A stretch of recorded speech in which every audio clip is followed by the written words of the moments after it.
चलिए friends start करते हैं अब हम अपनी अगली वीडियो, जिसमें हम देखेंगे अपने प्रश्न पोषण तथा पाचन से संबंधित। मतलब पोषण को हम इंग्लिश में बोलते हैं न्यूट्रिशन और पाचन को हम क्या बोलते हैं डाइजेशन। मतलब न्यूट्रिशन और डाइजेशन के अभी तक जितने भी क्वेश्चन अलग अलग एग्ज़ाम, चाहे वो LT हो, TGT हो, PGT हो, UP PCS हो, उसके सभी क्वेश्चंस को हम क्या करेंगे सॉल्व करेंगे। ठीक है, चलिए फिर पहला क्वेश्चन देखते हैं। पहला क्वेश्चन है ऑन्टोजेनी के हिसाब से जो हमारा लीवर है इसका ओरिजिन पॉइंट क्या है। ऑन्टोजेनी का मतलब होता है ओरिजिन के हिसाब से, तो कहने का मतलब है लीवर जो है हमारा कौन सी सेल से बना होता है। तो देखो हमें पता है जो हमारी जर्म लेयर होती हैं वो 3 होती हैं। सबसे बाहर वाली होती है हमारी एक्टोडर्म, बीच वाली होती है हमारी मेसोडर्म और जो सबसे अंदर की लेयर होती है हमारी ये होती है एंडोडर्म। ठीक है, यही 3 सबसे मुख्य लेयर होती हैं जिनसे पूरा हमारे शरीर का निर्माण होता है। अब बात करते हैं लीवर की। तो लीवर जो होता है ये बना होता है हमारे सबसे अंदर वाली लेयर से। ठीक है, अंदर वाली जर्म लेयर से, जिसको हम क्या बोलते हैं एंडोडर्म के नाम से जानते हैं। ठीक है, तो हमारा ऑन्टोजेनी के हिसाब से लीवर क्या है एंडोडर्मल। ठीक है, अगला क्वेश्चन है सलाइवरी अमाइलेज को कार्य करने के लिए किसकी आवश्यकता होती है। सलाइवरी अमाइलेज एक एंजाइम होता है हमारे माउथ में। ठीक है, मुंह में सलाइवरी अमाइलेज एंजाइम पाया जाता है। ये हमारी जो लार होती है, लार में सलाइवरी अमाइलेज एंजाइम पाया जाता है। उसको काम करने के लिए कौन सा आयन चाहिए होता है, तो वो चाहिए होता है हमको क्लोरीन या Cl माइनस आयन चाहिए होता है सलाइवरी अमाइलेज को अच्छे से कार्य करने के लिए। ठीक है, अगला क्वेश्चन है सिंथेसिस ऑफ प्रोथ्रोम्बिन। कहने का मतलब है जो ये प्रोथ्रोम्बिन है ये कहाँ पर बनता है। तो जो हमारा प्रोथ्रोम्बिन है ये कहाँ पर बनता है लीवर में बनता है। अब ये प्रोथ्रोम्बिन हमारा काम आता है किस में, जब कहीं पे हमारी चोट लग जाती है तो ये ब्लड क्लॉटिंग में काम आता है क्या प्रोथ्रोम्बिन। ठीक है, चलते हैं अगले क्वेश्चन की ओर। अगले क्वेश्चन में हमसे पूछा गया है जो स्टमक में HCl सीक्रेट होता है उसका क्या बताना है pH। तो इसका pH होता है 1.5 से 3.5 के बीच में, क्योंकि ये क्या होता है एसिड होता है। ठीक है, हाइड्रोक्लोरिक एसिड जो कि हमारे पेट से निकलता है, यह हमारे स्टमक में सीक्रेट होता है। अगला क्वेश्चन है Kupffer cells of liver. Liver में एक प्रकार की सेल्स पाई जाती हैं, कोशिका पाई जाती हैं जिन्हें हम बोलते हैं कफर सेल्स। तो उनका काम क्या होता है, जो भी हमारी RBC मर जाती है तो वो कहाँ जाती है लीवर में, और या कोई भी हमारा पैथोजन हम उसे कहते हैं जो हमारे शरीर में रोग उत्पन्न कर सकता है। तो जो हमारी डेड RBC है, मतलब मृत या मरी हुई RBC है, या हमारा कोई भी ऐसा पैथोजन है, कोई ऐसा हानिकारक जीवाणु है जो हमारे शरीर में रोग उत्पन्न कर सकता है, इन दोनों को मारने का काम किसका है कफर सेल्स का है, जो कि कहाँ होती हैं लीवर में होती हैं। ठीक है, फैगोसाइटोसिस होता है इनको खाना, इनको डिस्ट्रॉय कर देना या इनको मार देना। ठीक है, तो ये हमारे लीवर में जो कफर सेल्स होती हैं उनका ही ये काम होता है और इसी को हम क्या बोलते हैं फैगोसाइटोसिस। ठीक है, चलते हैं अगले क्वेश्चन की ओर। अगले क्वेश्चन में हमसे पूछा गया है जो हमारा पाइलोरिक एक्सट्रैक्ट है इसमें कौन सा हार्मोन होता है। पाइलोरिक एक्सट्रैक्ट का मतलब होता है जो हमारा, मान लो यह है हमारा स्टमक, मैंने ये बनाया मेरा स्टमक का पार्ट। ठीक है, स्टमक जहाँ पर ये है मेरा स्टमक, ये जो अपर वाला पोर्शन है ये हो गया मेरा स्टमक, और जो नीचे वाला पार्ट है मेरा ये होता है ड्यूडेनम। ठीक है, तो वो जगह जहाँ पर स्टमक ड्यूडेनम से मिलता है उसको हम बोलते हैं पाइलोरिक। ठीक है, या पाइलोरिक वो जगह होती है जहाँ पर हमारा स्टमक जो है वो ड्यूडेनम से जाके मिलता है। तो कहने का मतलब है यहाँ से जो यहाँ से निकलने वाला जो जूस होता है या एक्सट्रैक्ट होता है, इसमें कौन सा हार्मोन मौजूद होता है। ठीक है, तो इसमें जो हार्मोन मौजूद होता है वो होता है गैस्ट्रिन। ठीक है, पाइलोरिक एक्सट्रैक्ट में जो हार्मोन होता है वो गैस्ट्रिक मौजूद होता है। अब ये कार्य क्या करता है, तो देखो जो ये गैस्ट्रिक हार्मोन है ये क्या है, एक पेप्टाइड हार्मोन है। पेप्टाइड हार्मोन मतलब एक प्रोटीन का हार्मोन है। ठीक है, या प्रोटीनेशियस हार्मोन है जो क्या करेगा, पेट से HCl निकालने में मदद करेगा। और HCl किससे निकलता है, पेराइटल सेल से, जो कि कहाँ होती हैं, पेट में। या मैं बोलूँ जो गैस्ट्रिन है, गैस्ट्रिन डायरेक्ट किस पे काम करेगा, पेरिएटल सेल से, ताकि पेरिएटल सेल से क्या निकल सके, HCl निकल सके। ठीक है, तो चलते हैं अगले क्वेश्चन की ओर। अगले क्वेश्चन में हमसे पूछा गया है फैगोसाइट्स का काम लीवर में कौन करती है, कफर सेल्स। चलते हैं अगले क्वेश्चन की ओर। अगले क्वेश्चन में हमसे पूछा गया है लीवर बहुत सारे कार्य करता है लेकिन इनमें से एक बताओ। ठीक है, तो देखो आप लोगों को पता है कि हमारी बॉडी में ग्लाइकोजन होता है, एक होता है ग्लाइकोजन और एक होता है ग्लूकोज। ठीक है, ग्लूकोज और ग्लाइकोजन हमारी बॉडी में जो हम मेन खाना खाते हैं या जो भी खाना खाते हैं वो फाइनली किस में कन्वर्ट होता है, ग्लूकोज में। और जब हमारी बॉडी में अधिक ग्लूकोज बन जाता है तो वो ग्लाइकोजन में कन्वर्ट हो जाता है। कहने का मतलब है ग्लाइकोजन क्या होता है, हमारा रिजर्व फूड मटेरियल। कहने का मतलब है ग्लूकोज हमारी बॉडी में ज़्यादा बन गया तो हमने इसको इकट्ठा कर लिया, लेकिन इकट्ठा हम ग्लूकोज के फॉर्म में ना करके ग्लाइकोजन के फॉर्म में करते हैं। ठीक है, तो देखो जो ग्लूकोज का कन्वर्ट होना ग्लाइकोजन में, ठीक है, मतलब ग्लाइकोजन का बनना ग्लूकोज से, ग्लाइकोजन का बनना ग्लूकोज से, इसी को हम क्या बोलते हैं, ग्लाइकोजेनेसिस। और ये कहाँ होता है, लीवर में होता है। ठीक है, इसी का एक उल्टा भी होता है जिसमें जो हमारा ग्लाइकोजन है, जो हमारा ग्लाइकोजन है ये किस में कन्वर्ट होता है, ग्लूकोज में। इस प्रक्रिया को हम क्या बोलते हैं, ग्लाइकोजिनोलाइसिस, मतलब GLYCO, ग्लाइको GENO, जीनो LYSIS, ग्लाइकोजिनोलाइसिस। इसका मतलब होता है ग्लाइकोजन का ग्लूकोज में टूटना। ठीक है, और इसका उल्टा ग्लाइकोजेनेसिस। ठीक है, चलते हैं फिर अगले क्वेश्चन की ओर। अगले क्वेश्चन में हमसे पूछा गया है कफर सेल्स। तो कफर सेल्स आपको बता चुका हूँ ये क्या होती हैं, फैगोसाइटिक सेल्स होती हैं। चलते हैं अगले क्वेश्चन की ओर। अगले क्वेश्चन में हमसे पूछा गया है बाइल हेल्प करता है डाइजेशन ऑफ फैट। मतलब बाइल जो है वो तुम्हारे फैट के पाचन में मदद करता है। क्यों, क्योंकि ये इमल्सिफाई करता है फैट को। ठीक है, फैट को छोटे छोटे भागों में तोड़ देता है। ठीक है, चलते हैं अगले क्वेश्चन की ओर। अगले क्वेश्चन में हमसे पूछा गया है bile help in digestion of fat. तो वही सेम आंसर, इट इमल्सिफाइज फैट। अगला क्वेश्चन है डायस्टीमा क्या होता है। तो देखो जब भी मान लो एक बच्चे का जबड़ा है, ये जबड़ा मान लो, मैं सीधा सीधा सिंपल सा डायग्राम बना लो। दांत हैं, इंसीजर्स होते हैं हमारे, फिर होते हैं हमारे कैनाइंस, फिर होते हैं हमारे प्रीमोलर, और फिर होते हैं हमारे मोलर्स। ठीक है, ये होता है जनरल तरीका कि हमारे जो दांत होते हैं वो तो होते हैं इंसीजर्स, कैनाइन, प्रीमोलर, मोलर। मान लो ये इंसीजर्स है, ये कैनाइन है, ये प्रीमोलर है और ये क्या है, मोलर।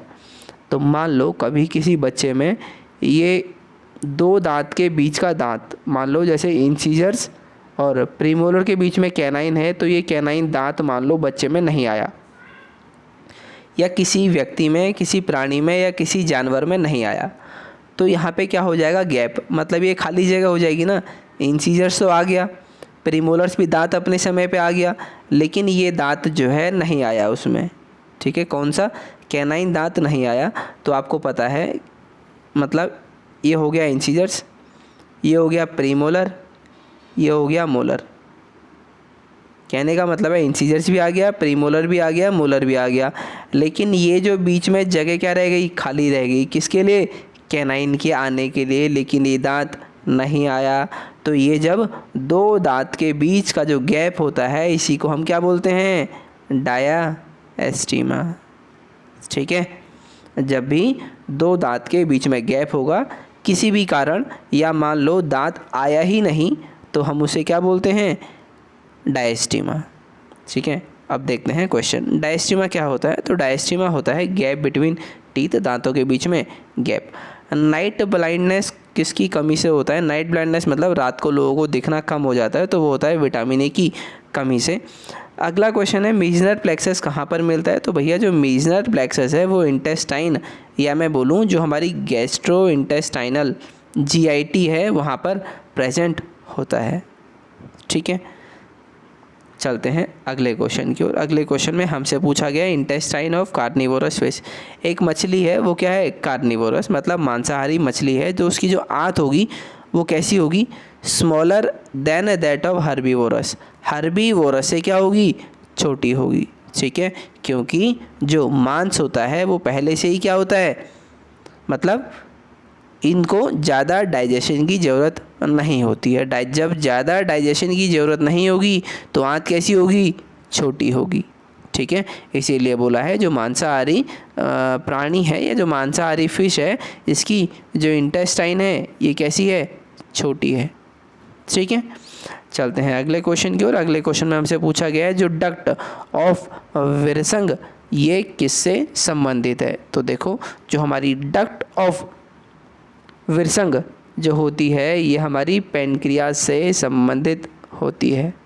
ठीक है, अब मैं आपको एक डायग्राम दिखा देता हूँ कि कैसे संबंधित होती है। अब ये डायग्राम देखिए आप।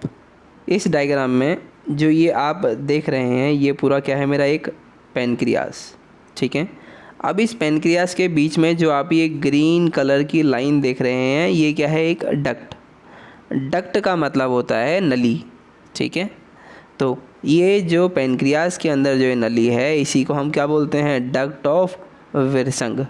ठीक है, ये इस प्रकार पैनक्रियाज से संबंधित है। ठीक है, तो देखिए एक और डायग्राम मैं आपको दिखा देता हूँ जिसमें क्या है कि देखिए इसमें आप अच्छे से देख सकते हैं। ये डायग्राम है गॉल ब्लैडर का, ये है हमारे पैनक्रियाज का, और ये क्या है? ड्यूडेनम। ये पूरा हिस्से को हम क्या बोलते हैं? ड्यूडेनम बोलते हैं। ठीक है, तो यहाँ पर आप देख सकते हैं हमारा क्या है? ये कॉमन हिपैटिक डक्ट होता है। ठीक है, ये वाला। और जो हमारे गॉल ब्लैडर की जो डक्ट होती है, नली होती है, इसको हम बोलते हैं सिस्टिक डक्ट। ठीक है, और जो हमारा बाइल ले जाने वाला डक्ट होता है इसे हम क्या बोलते हैं? बाइल डक्ट यहाँ पर मौजूद होता है। ठीक है, चलते हैं फिर अपने क्वेश्चंस की ओर। अगला क्वेश्चन है हमारा मीजनर प्लेक्सस फाउंड इन। तो मैं आपको पहले ही बता चुका हूँ मीजनर प्लेक्सस कहाँ मिलता है? GIT में, गैस्ट्रो इंटेस्टाइनल ट्रैक्ट में। अगला क्वेश्चन है मिल्क के डाइजेशन में, मतलब दूध के पाचन में कौन सा एंजाइम? तो होता है हमारा रेनिन, मदद करता है। अगला क्वेश्चन है ऑर्बैक प्लेक्सस ये कहाँ मिलता है भैया? ये तो नई चीज़ है। तो ये भी हमारा कहाँ मिलेगा? गैस्ट्रो इंटेस्टाइनल ट्रैक्ट में ही मौजूद होता है। अब यार इसका काम क्या है? मतलब ये प्लेक्सस है तुम क्यों बोल रहे हो? तो यार ये प्लेक्सस का काम ये होता है हमारी बॉडी में जो भी एब्जॉर्प्शन होता है या वाटर का कंडक्शन होता है या इलेक्ट्रोलाइट का कोई कंडक्शन होता है, तो ये इन्हीं की मदद से होता है। किस में? हमारे गैस्ट्रो इंटेस्टाइनल ट्रैक्ट में, या मैं कह सकता हूँ हमारी एलिमेंट्री कैनाल में। ठीक है, तो चलते हैं फिर अपने अगले क्वेश्चन की ओर। अगले क्वेश्चन में हमसे पूछा है डाइजेशन के क्रिया में जो रॉ स्टार्च है present in the diet is digested. कहने का मतलब है पाचन की प्रक्रिया में जो हमारा स्टार्च मौजूद होता है ना, वो कहाँ पर डाइजेस्ट होता है? तो ये होता है सलाइवरी और पैनक्रियाटिक अमाइलेज दोनों की मदद से डाइजेस्ट होता है। कौन? स्टार्च। ठीक है, चलते हैं अगले क्वेश्चन में। अगले क्वेश्चन में हमसे पूछा है क्या करना है? हमें मैचिंग करनी है। ABCD दे रखा है, carbohydrate metabolism, fatty acid oxidation, keratin और हिपेरिन। अगली तरफ दे रखा है बीटा ऑक्सीडेशन, इंसुलिन, एंटीकोगुलेंट और हेयर। तो जैसा कि आपको पता है तुम्हारा जो ये हमारा कार्बोहाइड्रेट का मेटाबॉलिज्म, कार्बोहाइड्रेट का मेटाबॉलिज्म मतलब होगा क्या, हमारा इंसुलिन। ठीक है, कार्बोहाइड्रेट के मेटाबॉलिज्म से रेस्पॉन्सिबल है हमारा इंसुलिन। ये कहने का मतलब है ये ग्लूकोज के संबंध में यहाँ पे बातचीत चल रही है। ठीक है, फैटी एसिड ऑक्सीडेशन होगा हमारा बीटा ऑक्सीडेशन, और केराटिन जो होती है प्रोटीन ये हमारे बालों में मिलती है, और हिपेरिन क्या होता है हमारा एंटी कोगुलेंट। तो जब आप देखेंगे ए का 2 और बी का 1, सी का 4, डी का 3, तो मतलब ऑप्शन नंबर डी हमारा क्या होगा, सही होगा। चलते हैं अगले क्वेश्चन की ओर। अगले क्वेश्चन में हमसे पूछा गया है कोलाइगॉक्स स्टिमुलेट द सीक्रेशन। अब जो एक कोलाइगॉक्स हैं ये किसका सीक्रेशन स्टिमुलेट करते हैं, तो ये करते हैं बाइल जूस का या बाइल का सीक्रेशन स्टिमुलेट करते हैं ये। ठीक है, चलते हैं हम अपने अगले क्वेश्चन की ओर। ठीक है,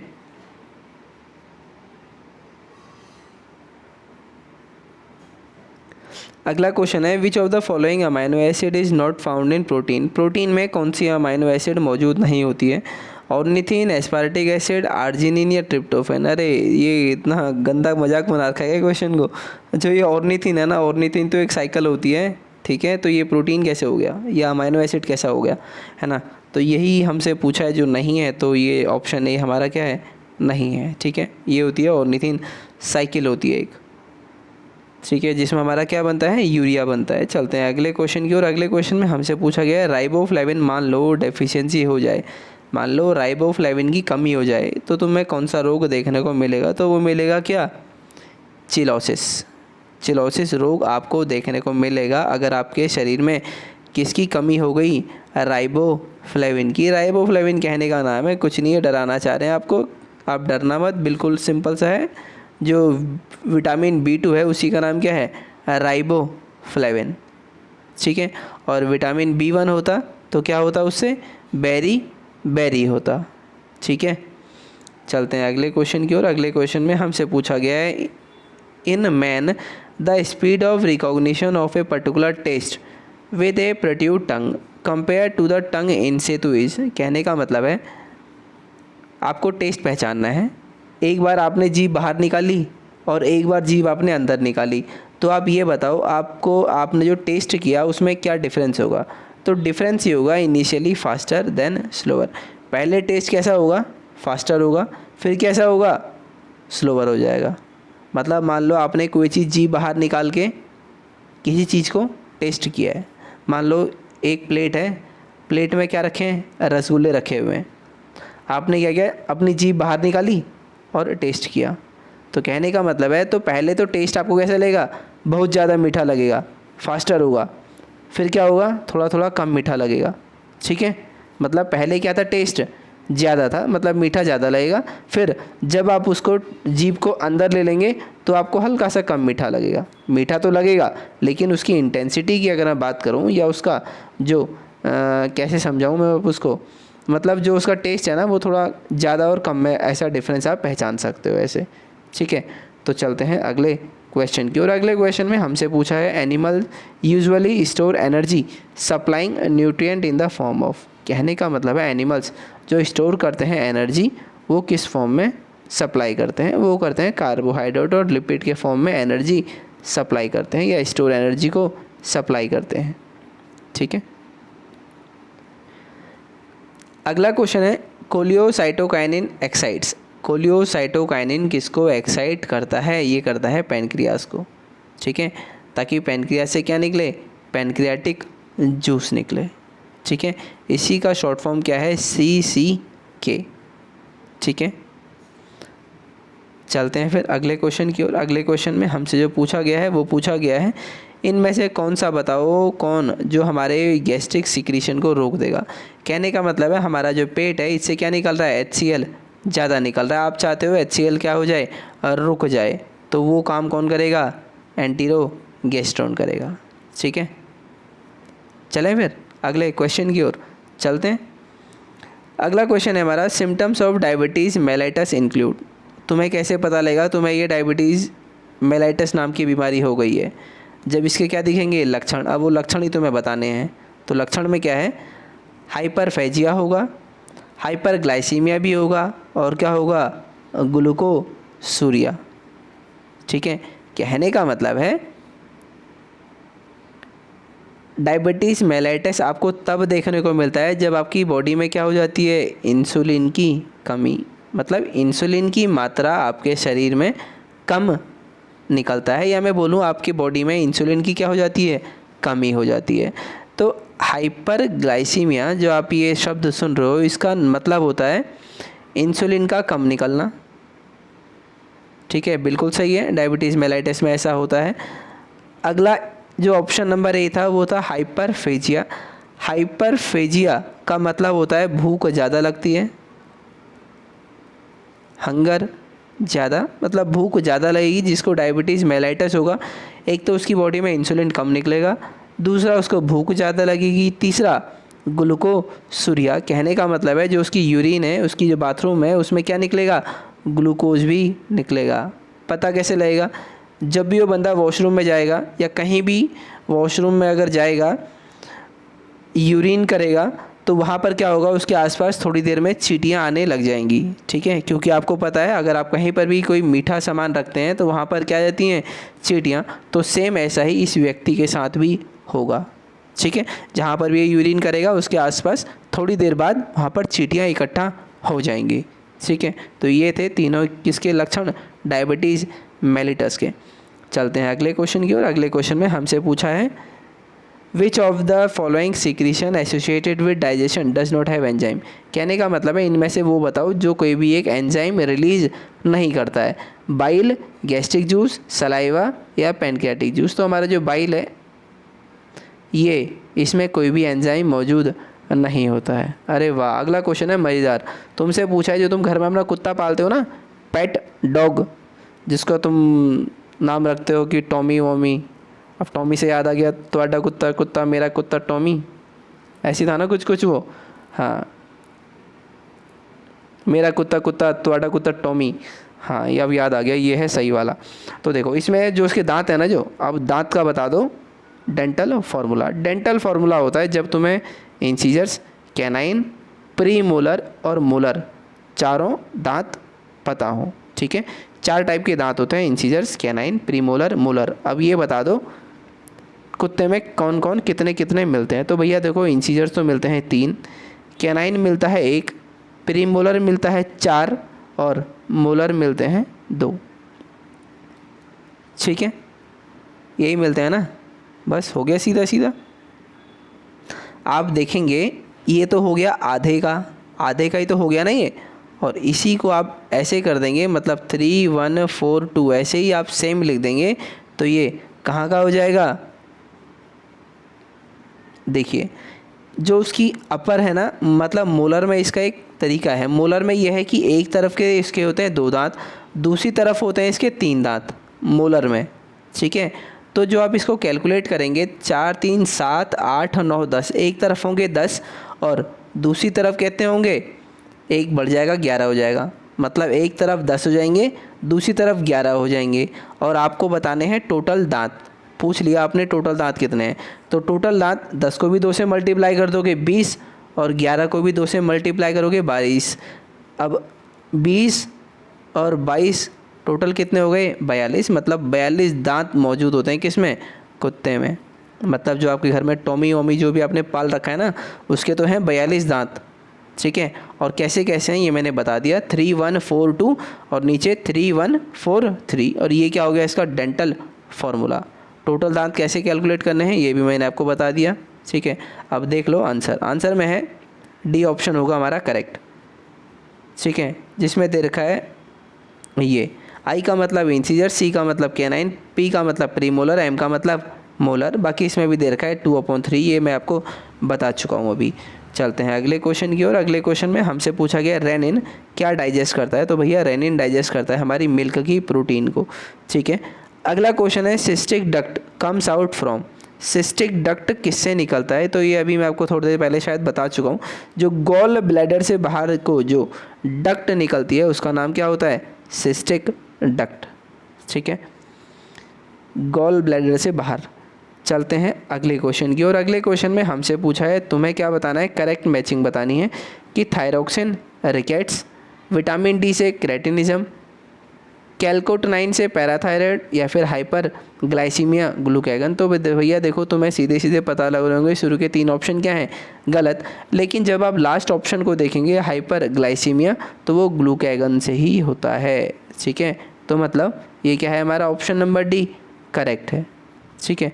चलते हैं फिर अगले क्वेश्चन की ओर। अगले क्वेश्चन में हमसे पूछा गया है वो हार्मोन बताओ जो कि रेस्पॉन्सिबल होता है bile from gall bladder. Gall bladder से बाइल निकालने के लिए कौन सा हार्मोन रेस्पॉन्सिबल होता है, वो होता है हमारा क्या, सी के, मतलब कोलिसाइटोकाइनिन, ठीक है।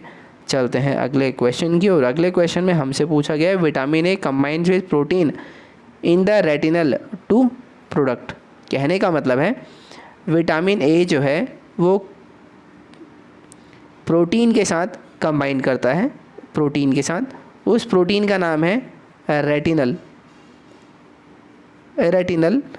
और वो क्या बनाता है, तो बनाता है भैया रोडोप्सिन, RHODOPSIN,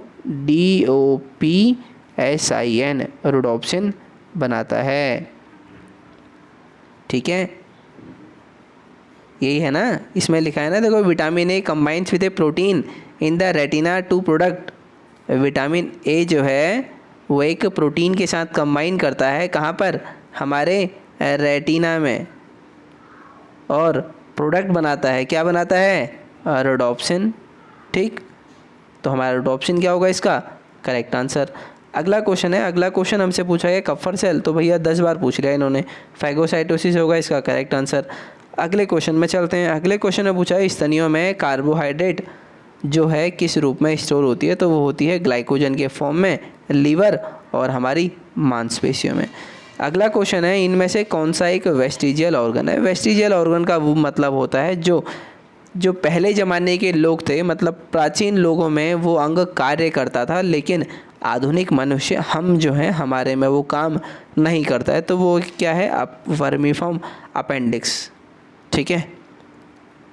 चलते हैं, जो लोग आपने सुना होगा ना कि अपेंडिक्स का ऑपरेशन कराते हैं, बहुत तेज़ दर्द होता है, तो वो यही वाला अपेंडिक्स है, ठीक है। ये क्या है, पुराने लोगों में कार्य करता था, लेकिन हमारे लोगों में ये कुछ भी काम नहीं करता है, ठीक है। मतलब अभी तक कार्य करता भी होगा तो अभी तक इसका फंक्शन जो है ना वो लोगों ने जाना नहीं है, या मतलब किसी को पता नहीं है कि अभी तक क्या काम करता है, ठीक है। या ऐसा भी हो सकता है इसके ऊपर अभी खोज जारी हो, लेकिन अभी तक हम इसको क्या मानते हैं, वेस्टिजियल ऑर्गन। वेस्टिजियल ऑर्गन का मतलब या तो हमें इसका कार्य पता नहीं है, या फिर ये कोई कार्य करता ही नहीं है, ठीक है। पहले करता था, अब नहीं करता है। तो चलते हैं अपने अगले क्वेश्चन की ओर। अगले क्वेश्चन में हमसे पूछा गया है कि मैमल में drink water and also get it from. जो स्तनी होते हैं, एक तो वो पानी पी लेते हैं, मतलब तुम्हें प्यास लगी, तुमने आजकल गर्मियाँ चल रही है, फ्रिज से पानी निकाला और पी लिया। और दूसरा बताओ कि तुम्हें ये पानी जो है कहाँ से मिलता है अपनी बॉडी के अंदर। तो भैया देखो, जब भी क्या होगा, ग्लाइकोजन का ब्रेकडाउन होगा तो तुम्हें, या ग्लूकोज तुम्हें कब मिलेगा, जब ब्रेकडाउन होगा ग्लूकोज का, ग्लाइकोजन का ग्लूकोज में, या जब तुम सलाइवा सीक्रेट करोगे, या जब ग्लूकोज का ऑक्सीडेशन होगा, या जब ऑक्सी हीमोग्लोबिन में बदलेगा। तो देखो क्वेश्चन कहना चाह रहा था कि तुम्हें प्यास लगी, तुमने या तो सीधा सीधा फ्रिज से पानी निकाल लिया, और दूसरा तरीका बताओ जहाँ से तुम्हें पानी मिल जाएगा। तो देखो, जब भी ग्लूकोज का ऑक्सीडेशन होगा उसके बाय प्रोडक्ट में तुम्हें क्या मिलता है, पानी। कहने का मतलब H2O निकलता है, वही तुम्हारी बॉडी क्या कर लेती है, इस्तेमाल कर लेती है। तो तुम्हें 2 तरीके से तुम पानी ले सकते हो, या तो बाहर से पानी पी सकते हो, या तो जब ग्लूकोज का क्या होगा, ऑक्सीडेशन, वहाँ से भी तुम्हारी पानी की जो पूर्ति है वो हो सकती है। चलते हैं फिर अपने अगले क्वेश्चन की, और अगले क्वेश्चन में हमसे पूछा गया है which of the pollutant gas is release by ruminants during belching. कहने का मतलब, बेल्चिंग का मतलब है जुगाली करते समय जो रूमिनेंट्स हैं वो कौन सी गैस निकालते हैं, तो निकालते हैं मीथेन, ठीक है। मीथेन गैस निकालते हैं कौन, हमारे रूमिनेंट्स मतलब काव, बुफेलो, ये सब रूमिनेंट्स में आते हैं, ठीक है। चलते हैं अगले क्वेश्चन की ओर। अगले क्वेश्चन में हमसे पूछा है क्या, herbivorous animals can digest cellulose. जो हमारे हर्बीवोरस हैं, मतलब घास खाने वाले हैं, ये सेल्यूलोज का पाचन कर सकते हैं, बिल्कुल सही है ये तो। अगला क्वेश्चन है caecum of such animal carries specific type of bacteria. इनमें जो सीकम होता है वो एक कुछ स्पेशल टाइप के बैक्टीरिया मतलब जीवाणुओं को रखता है ताकि वो क्या कर सकें, सेल्यूलोज का डाइजेशन कर सकें। तो भैया बिल्कुल सही है ना यार, दोनों बातें सही हैं। सीकम में उनके बैक्टीरिया होता है और हर्बीवोरस एनिमल है वो सेल्यूलोज का पाचन भी कर सकते हैं। तो ठीक है, मतलब दोनों सही हैं और रीज़न जो है वो एजर्शन को साबित भी कर पा रहा है। चलते हैं अगले क्वेश्चन की ओर। अगले क्वेश्चन में हमसे पूछा है क्या, जो हमारे लैक्टियल्स हैं वो किससे संबंधित होते हैं? तो वो होते हैं एब्जॉर्प्शन ऑफ फैट, मतलब फैट के अवशोषण से या उसको अवशोषित करने से। अगला क्वेश्चन है, in colon constriction of its walls form a series of small pocket. जो हमारी कॉलोन है, कॉलोन में क्या होती है, जो उसकी वॉल होती है उसमें छोटे छोटे स्मॉल पॉकेट्स बने होते हैं, उसे हम क्या बोलते हैं? तो उसे हम बोलते हैं हॉस्ट्रा बोलते हैं। ठीक है, चलते हैं अगले क्वेश्चन की ओर। अगले क्वेश्चन में हमसे पूछा है क्या, amino acids are absorbent. Amino acids कहाँ पर अवशोषित होते हैं? तो वो होते हैं हमारे कहाँ, ब्लड कैपिलरीज ऑफ विलाई में। ठीक है, जो विलाई की जो ब्लड कैपिलरी है वहाँ पर अमाइनो एसिड अवशोषित होते हैं। अगला क्वेश्चन हमसे पूछा गया है, लाइसोजाइम्स आर फाउंड इन। जो हमारे लाइसोजाइम्स हैं ये कहाँ पर मिलते हैं? तो ये मिलते हैं हमारे सलाइवा में भी, मतलब लार में भी और आंसू में भी। अब ये लाइसोजाइम का काम क्या होता है? लाइसोजाइम का काम क्या होता है, जो हमारे हार्मफुल पैथोजन हैं या हमारे कोई भी माइक्रोब्स हैं उनको मारने का काम कौन करता है? ये लाइसोजाइम एंजाइम करता है। ठीक है, और मौजूद होता है हमारे आंसू में भी और हमारे सलाइवा में भी। चलते हैं फिर अगले क्वेश्चन की ओर। अगले क्वेश्चन में हमसे पूछा है, जो बॉडी में ग्लूकोज का लेवल है वो कौन रेगुलेट करता है? तो वो कौन रेगुलेट करता है? हमारा इंसुलिन करता है, ग्लूकेगन एंड इंसुलिन करते हैं, या एड्रीनलिन करता है, या ऑल ऑफ द अबव। तो जैसा कि आपको पता है, आप बताओ कमेंट सेक्शन में कि कौन करता है आपकी बॉडी में रेगुलेट। तो मैं आपको आंसर बता देता हूँ, एक तो करता है इंसुलिन और दूसरा करता है ग्लूकेगन। ये हमारे बॉडी में ब्लड ग्लूकोज लेवल को रेगुलेट करते हैं। रेगुलेट मतलब नियंत्रित करते हैं। ठीक है, चलते हैं फिर अगले क्वेश्चन की ओर। अगले क्वेश्चन में हमसे पूछा है, स्कर्वी किसकी कमी के द्वारा होता है? तो विटामिन सी जब भी कमी होगी क्या होगी? स्कर्वी मतलब मसूड़े से खून निकलना या इस टाइप की बीमारी। चलते हैं अगले क्वेश्चन की ओर। अगले क्वेश्चन में हमसे पूछा है क्या, जो हमारा डक्टस कोलिडोकस है इन मैमल्स में ये क्या कैरी करता है? तो ये कैरी करता है बाइल जूस ले जाने वाली जो नली है उसका नाम क्या है? डक्टस कोलिडोकस। ठीक है, अगला क्वेश्चन है, इन मैमल्स में मतलब स्तनियों में जो कोरोनॉइड प्रोसेस है ये किसका पार्ट है? कोरोनॉइड प्रोसेस जो हमारे मैमल्स में ये हमारा किसका हिस्सा होता है? तो जैसा कि आपको पता है ये हमारा किसका हिस्सा होता है? लोअर जॉ का ये हिस्सा होता है। क्या? लोअर जॉ में कोरोनॉइड प्रोसेस देखने को मिलती है। ठीक है, तो आज इस वीडियो में इतने ही क्वेश्चन रखते हैं, बाकी अब जो इसके बचे हुए क्वेश्चन हैं वो हम करेंगे अपनी अगली वीडियो में। तब तक के लिए धन्यवाद। नाचते रहिए, हंसते रहिए, खुश रहिए और मुस्कुराते रहिए और अपने पेपर की तैयारी करते रहिए।